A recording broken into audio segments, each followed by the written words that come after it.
Okay, this is the last slide in Chapter 7, and this is accepting or declining a job offer. So this is the third letter that you will provide for your job research project. You have your resume, you have your cover letter, and then you have a letter accepting or declining a job offer. Examples of each of these are in your books in Chapter 7, so feel free to look at those for examples, but we're also going to go over a couple today. Accepting or declining a job offer. When accepting a job, send the employer a letter within a week of the offer.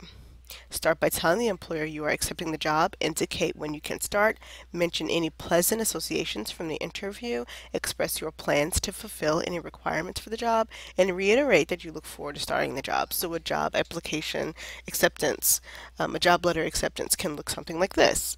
I enjoyed interviewing you the other day. The company looks to be employed by some wonderful people, and I'm excited and enthusiastic about becoming a part of your company organization. That's essentially what you want to do. When declining a job, don't start with the bad news. Just like we talked about with the bad newsletters, ease into it, then tactfully tell the employer why you are not taking the job and end on a friendly note. Now, telling the employer why you don't need a job, you don't have to get extremely personal. You still want to be professional. You can say something along the lines of, thank you very much for the opportunity to interview. I enjoyed meeting you and the rest of your staff, and I can see that the job that you do here is positive and important part of society. Not something that cheesy, but something along those lines. However, I decline this job offer as it conflicts with my school schedule, or as I'm looking for something that allows me to use my communication skills more fully. Something like that. And still end on a friendly note. Thank you again for the opportunity, and I wish you much success in your job search.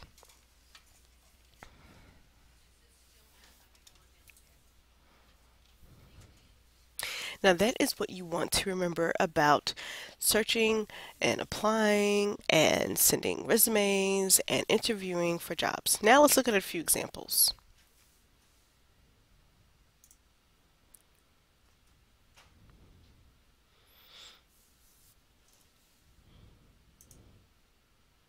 Now, I found two very good examples of a functional and a chronological resume online. This is a functional resume. Here's what I want you to notice. Basic things are the same. The name, the address, the contact information, the personal objective, a highly dedicated IT professional with over 7 years of technical and management experience in developing innovative e-business software, recruiting, and leading a team of programmers. The qualifications. Now, as you see, the qualifications for a functional resume are listed differently. They are listed according to skill set, management experience, software and multimedia development, technology skills. If you have been switching jobs for quite a few years, or if you have decided to get back in the job market and switch careers completely, a functional resume is perfect for you. Management experience: managed and set up operational procedures that increased efficiency and productivity, developed IT personnel training, developed and sourced for new technologies, supervised the MSc application proposal, supervised Internet Information System, led architecture design and technical support for e-business software modules. Now pay attention to the language that is used, the verbs that are used. They're action verbs: supervised, managed, developed, things that show action. Software and multimedia development: multimedia CD-ROM for consumer goods, developed website for leading international gaming company, developed website for leading financial services, interactive television technical setup, call statistic software, game engines for multimedia children, edutainment products, webcasting, system setup and configuration for popular recording artiste. And technology skills: programming languages. They list their programming language, the database that they are familiar with, that they use on a regular basis, and the environment in which they are comfortable operating. So This is essentially what a functional resume looks like. There is a wonderful, wonderful, wonderful example of a functional resume on page. I'm literally looking through the book now. You are certainly welcome to use this as an example, or if you don't quite understand it, or if you feel that that's just a little too far removed from what you want to do for your own resume. A great example of a functional resume is on page 264, figure 7-8, and Cassetti's resume. Now the chronological resume is much different, where the functional resume is set up according to skill set. The chronological resume is set up according to when you actually performed the job. So, in this case, excuse me, in this case, you have your name, your contact information, and there are a lot of different ways you can do this. I'm going to show you some templates that they have on Microsoft Word that you can use to set up your resume. This is just an example.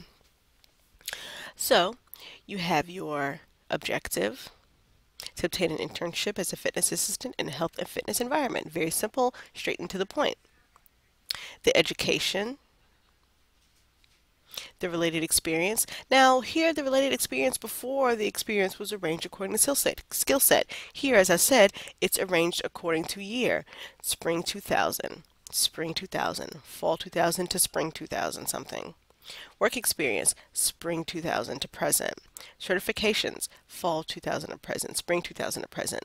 Now, as you will notice on your example in the book on page 264, the functional resume does have when you worked at specific positions, but it is not the sole focus of your resume. The focus of your resume is skill sets, not time.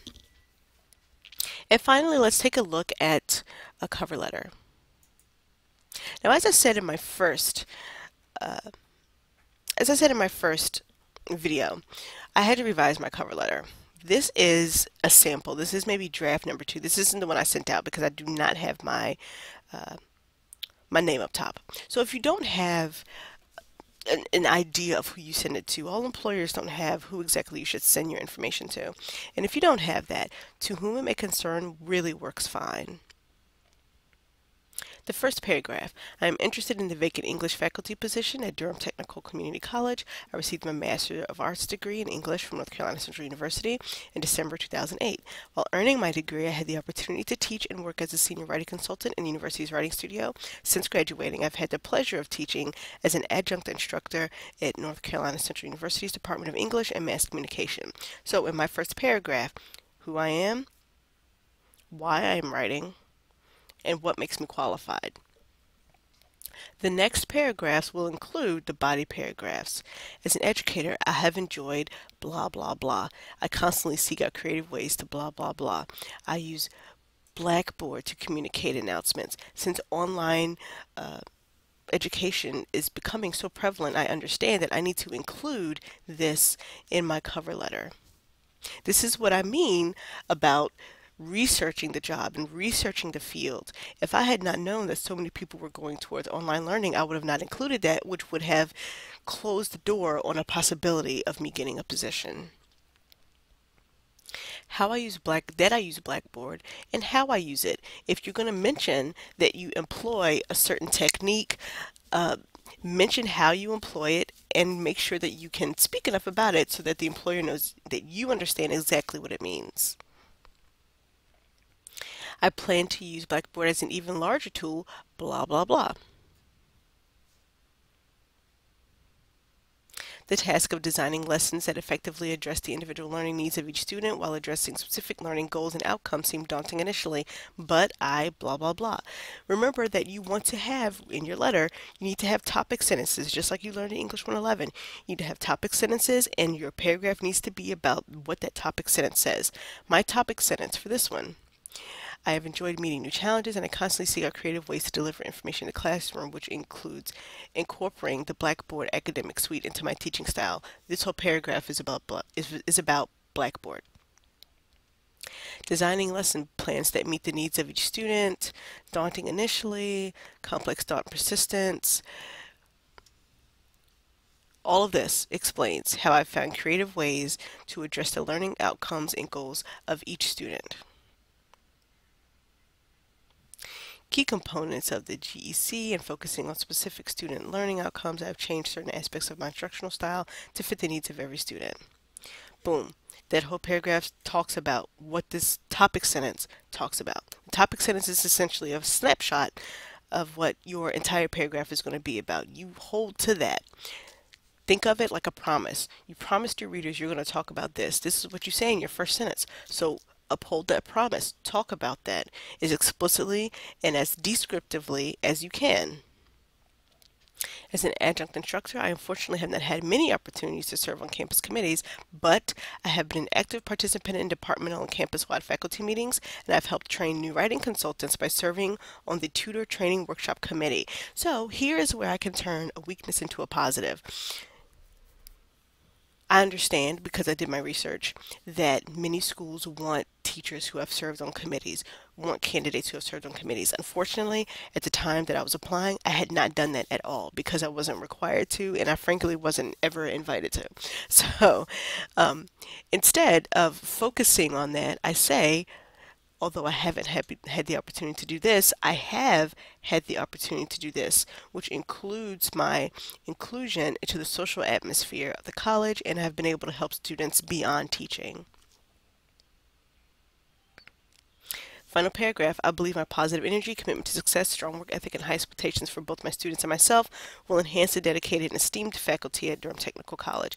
Keep reading, keep reading, keep reading, keep reading. First generation college students, these are many of the students that come to community colleges. I know that because I researched it. So I include something like that in my concluding paragraph. Now you don't want to make it so overt that they know, oh, I'm just throwing this in there, or he or she is just throwing this in there just because they know that I'm looking for it. You want to ease it in. You want to slip it in.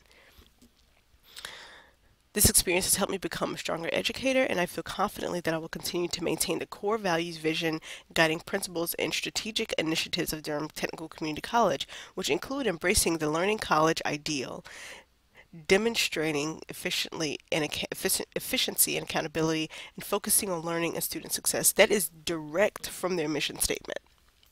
Directly from their mission statement.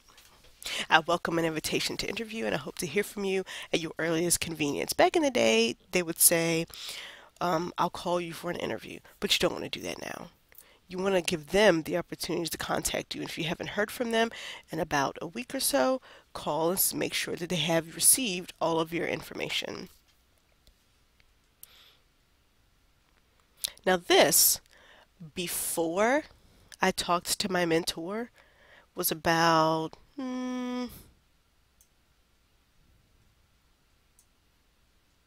that long. Just what you see that's not highlighted. That's it. That's all I had. Imagine the surprise when I talked to a mentor, when I had someone else read it and they said, oh, no, no, no, you are not selling yourself. You need to add this, this, this, this, and this. And I did.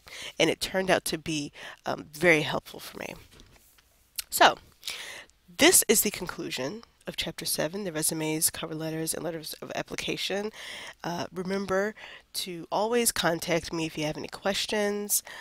Feel free, and of course, use this textbook and these videos together as references for developing your job search projects. If you have any questions, like I said, let me know. I will see you soon. Wait, am I doing another video? No, I think this is it for this one. Okay,